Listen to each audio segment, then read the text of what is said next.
प्रिय छात्रों नमस्कार। एनसीईआरटी गणित में आपका स्वागत है।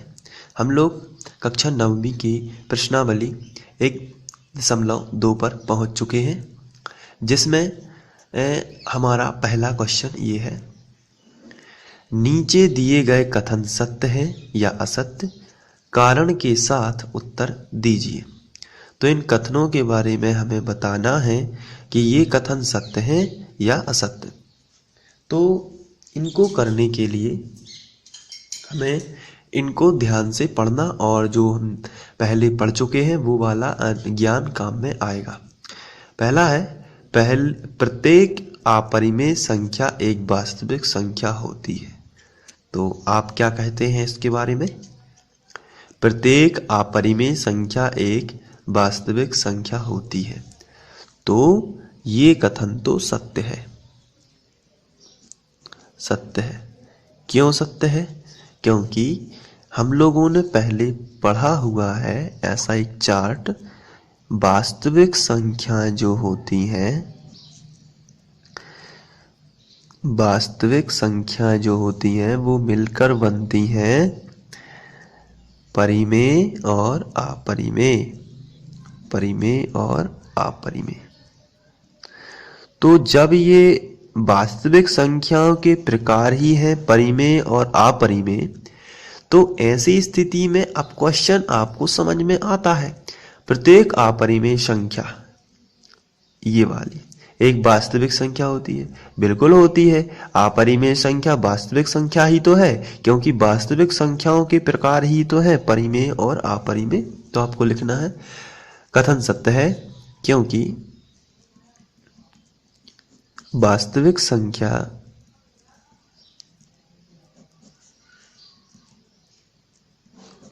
परिमेय और अपरिमेय से मिलकर बनती है। परिमेय और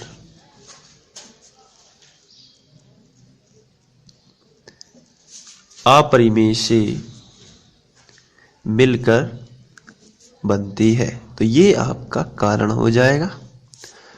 तो ये बहुत ही सिंपल है। नेक्स्ट, संख्या रेखा का प्रत्येक बिंदु, संख्या रेखा का प्रत्येक बिंदु करणी m रूप में होता है, जहां m एक प्राकृतिक संख्या है।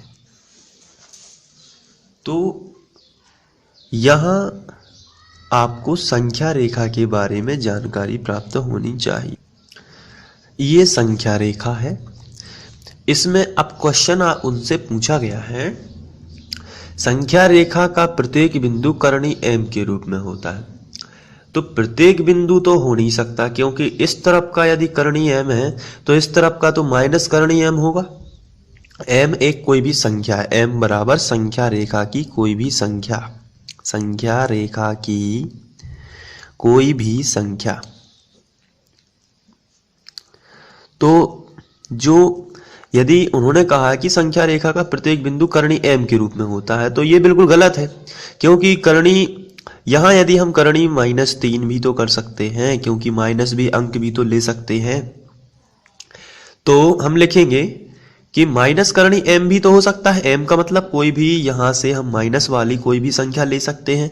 जरूरी थोड़ी है कि हम करणी m ही लें। करणी m का मतलब करणी 4, करणी 3, करणी 2 ऐसी प्लस वाली संख्या ही लें। तो और उन्होंने ऊपर से ये भी लिखा है जहां m एक प्राकृतिक संख्या है। तो m एक प्राकृतिक संख्या है, ये भी क्योंकि प्राकृतिक संख्या के अलावा उसमें और भी कुछ होता है, जीरो भी होता है। तो यह कथन क्या हो जाएगा? पूरी तरीके से असत्य हो जाएगा। और असत्य, और इसका कारण आपको लिख देना है, क्योंकि माइनस करणी m एक प्राकृतिक संख्या का वर्गमूल नहीं है,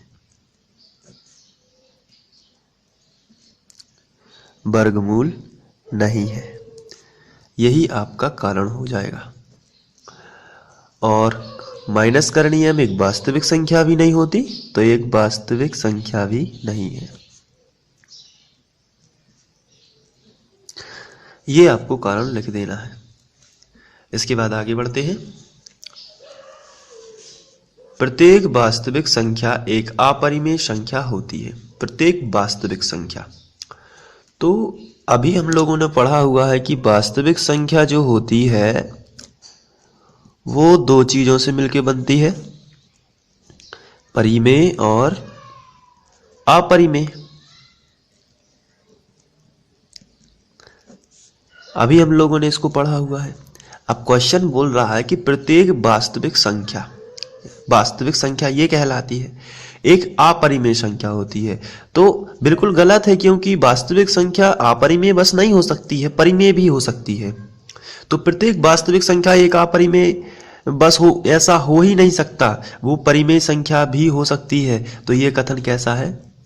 असत्य है, क्योंकि वास्तविक संख्या जो होती है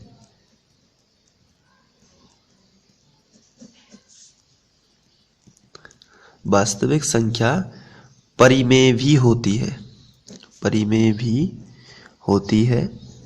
अपरिमेय तो होती है, साथ में परिमेय भी होती है। तो इस तरीके से ये क्वेश्चन सॉल्व हो जाता है। नेक्स्ट क्वेश्चन है, क्या सभी धनात्मक पूर्णांकों के वर्गमूल अपरिमेय होते हैं? यदि नहीं तो एक ऐसी संख्या के वर्गमूल का उदाहरण दीजिए जो एक परिमेय संख्या है। तो सभी धनात्मक पूर्णांकों के वर्गमूल अपरिमेय नहीं होते हैं, कुछ के परिमेय भी हो जाते हैं। जैसे एग्जाम्पल, इसका आंसर लिखते हैं डायरेक्ट। इसका जो आंसर होगा, जैसे मान के चलिए करणीय 49। करणीय 49 में इसका वर्गमूल होता है 7, और 7 एक परिमेय संख्या है, क्योंकि इसके बटे में हम लोग 1 लिख सकते हैं। तो करणीय 49 का जो वर्गमूल होगा वो 7, और 7 एक परिमेय संख्या है। इसका सीधा सीधा आंसर यही हो जाएगा बस। तो इस तरीके से आप इस प्रश्नावली के पहला क्वेश्चन और दूसरे क्वेश्चन को सॉल्व कर सकते हैं। अब हम लोग तीसरे क्वेश्चन की ओर बढ़ते हैं।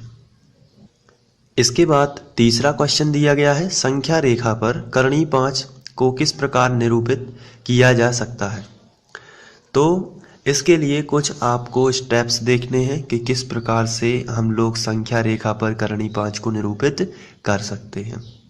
सबसे पहले जैसे करणीय 5 दिया है, तो करणीय के भीतर, अंडर रूट के भीतर जितने भी अंक लिखे हैं वो सेंटीमीटर में आप उसको स्केल की सहायता से उतने सेंटीमीटर का, जितना करणीय के भीतर लिखा है, अंडर रूट के भीतर लिखा है, उतने सेंटीमीटर का रेखाखंड खींचना है।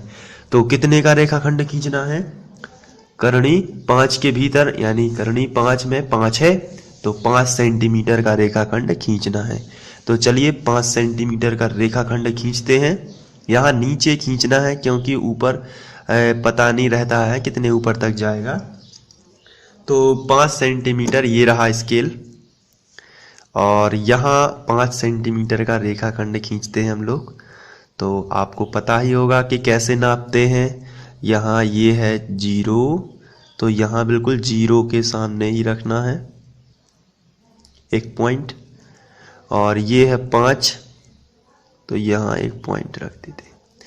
अब इन पॉइंट को मिला देते हैं, इससे हमारी लाइन बिल्कुल फिक्स ही आएगी। इस तरीके से मिला देना है। तो ये है रेखाखंड। इसको कुछ भी नाम दे सकते हैं आप, PQABCD। मैं यहाँ A और B नाम दूंगा। तो A, और यहाँ नाम दे देता हूँ B। ये है 5 सेंटीमीटर का। इसके बाद आपको क्या करना है कि यहाँ जो B पॉइंट है, B पॉइंट से 1 सेंटीमीटर दूर जाना है, और एक बिंदु और लेना है, लेकिन फिक्स 1 सेंटीमीटर दूर। तो यहाँ पहले तो आपको यहाँ 0 वाला जो पॉइंट दिख रहा है, ये वाला, इस बिंदु पर रख देना है ऐसे, और 1 सेंटीमीटर दूर, और फिक्स 1 सेंटीमीटर दूर जाना पड़ता है। तो यहाँ हम लोग, इसकी प्रोसेस आपको बिल्कुल ध्यान रखनी है, याद ही कर लेनी है। तो ये 1 सेंटीमीटर दूर का ये पॉइंट मैं यहाँ बना देता हूँ। तो ये 1 सेंटीमीटर और हम लोग दूर पहुंच गए हैं और ये C है। अब ये AB है, ये C है। अब परकाल की सहायता लेंगे और AC का मध्य बिंदु खींचेंगे। AC का मध्य बिंदु A और C, तो AC का जो मध्य बिंदु खींचना है उसके लिए हमें AC, ये पूरी भुजा AC है, लेकिन इसका हमें आधे से ज़्यादा ले लेना है, आधे से ज़्यादा ये, ठीक है। इस लाइन की, AC लाइन का, ना कि AB, AC लाइन का आधे से ज़्यादा लेना है और ऊपर चाप लगा देना है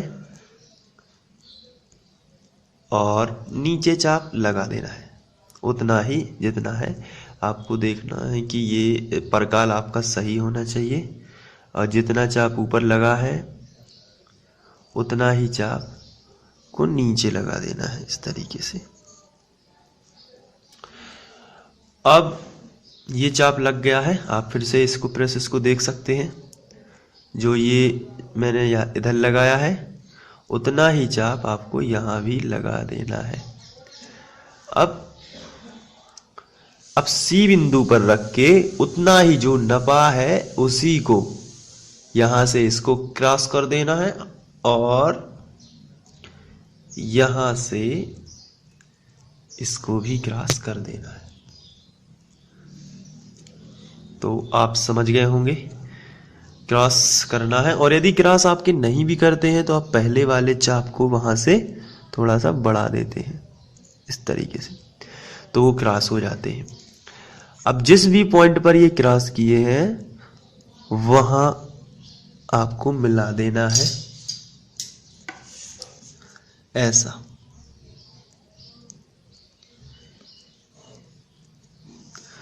तो ये इसका जो, इसको नाम दे देते हैं, चलिए PQ नाम दे देते हैं। तो ये जो O बिंदु है ये AC का अर्धक है, तो यहां O नाम दे देते हैं। अब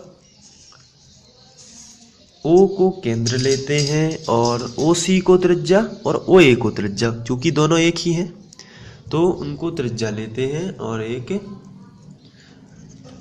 वृत्त बना लेते हैं, अर्धवृत्त ऊपर। चलिए, तो इस तरीके से O को केंद्र और OC को त्रिज्या लेकर एक अर्धवृत्त बना लेना है आपको। मेरा परकाल थोड़ा डिस्टर्ब कर रहा है, फिर भी आप इस तरीके से आप एक अर्धवृत्त बना लेना है। तो ये अर्धवृत्त बन गया। तो आप तो समझ गए होंगे कि मैं क्या कह रहा हूं। अब इसके बाद यहां से बिंदु B जो है, बिंदु B पर आपको एक रेखा खींच देनी है और ये रेखा अर्धवृत्त से जाएगी। तो बिंदु B से ये रेखा इस तरीके से आपको खींच देनी है। तो यहाँ जो पॉइंट है वो आप नाम दे सकते हैं, कुछ भी मान के चलिए, D नाम दे दिया और O से इस D को मिला देना है,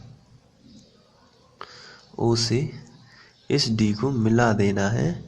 तो जो ये OD रेखा है यही करणी 5 है। जो OD रेखा आपकी हो जाएगी वही करणी 5 है। और इस हिसाब से हम लोग, तो ये जो है आपकी करणी 5 ये नहीं होगी, ये हो जाएगी BD करणी 5। इसको आपको मिलाना भी नहीं है, ये आपको लाइन नहीं खींचनी है, तो BD आपकी करणी 5 हो जाएगी। तो इस तरीके से आप इसको सॉल्व कर सकते हैं। और दूसरी प्रोसेस ये भी होती है, क्योंकि दूसरी प्रोसेस के हिसाब से मैं समझाने वाला था। एक प्रोसेस तो ये होती है, अगर आप यहाँ से B से 1 सेंटीमीटर लेंगे और उस हिसाब से करेंगे तो भी आएगा, लेकिन ये भी सही प्रोसेस है, ये सरल भी है। तो करणी 5 जो है आपकी BD बन जाएगी और ये आपको नहीं खींचना है। तो जितनी लाइन ये है उतनी ही उसकी BD हो जाएगी। तो आप समझ लेना इसको बहुत अच्छे से और इसको कर लेना। और यहाँ आपको लिख देना है 1 सेंटीमीटर और बाकी सब ठीक है। और आप ये, चूँकि हम लोगों की संख्या रेखा है, इसको आगे भी बढ़ा दें। यदि तीर का चिन्ह लगाना है तो आप यहाँ तीर का चिन्ह भी लगा सकते हैं। और यहाँ नामांकन भी कर सकते हैं, 1 2 3 इस तरीके से, और 1 2 3 इस तरीके से कर देना है। और ये जो लाइन है BD, यही आपकी वो BD लाइन जो होती है उसको हम बोलते हैं करणी 5। तो हम स्टेप लिख देते हैं। पहला स्टेप हम लोगों ने किया था, सर्वप्रथम AC बराबर AB बराबर 5 सेंटीमीटर का रेखाखंड खींचा था, रेखाखंड खींचा। उसके बाद सेकंड स्टेप पे किया था, AB जो रेखाखंड हो गया था, अब बिंदु B से 1 सेंटीमीटर की दूरी पर बिंदु C लिया, बिंदु B से 1 सेंटीमीटर की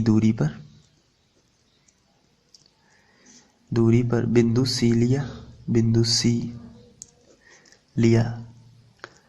इसके बाद AC, तीसरा जो हम लोगों का पॉइंट था वो था AC का अर्धक PQ खींचा, जो AC को ऊपर काटता है, ऊपर काटता है। अब चौथा पॉइंट हम लोगों ने OC त्रिज्या लेकर अर्धवृत्त बनाया था, अर्धवृत्त बनाया।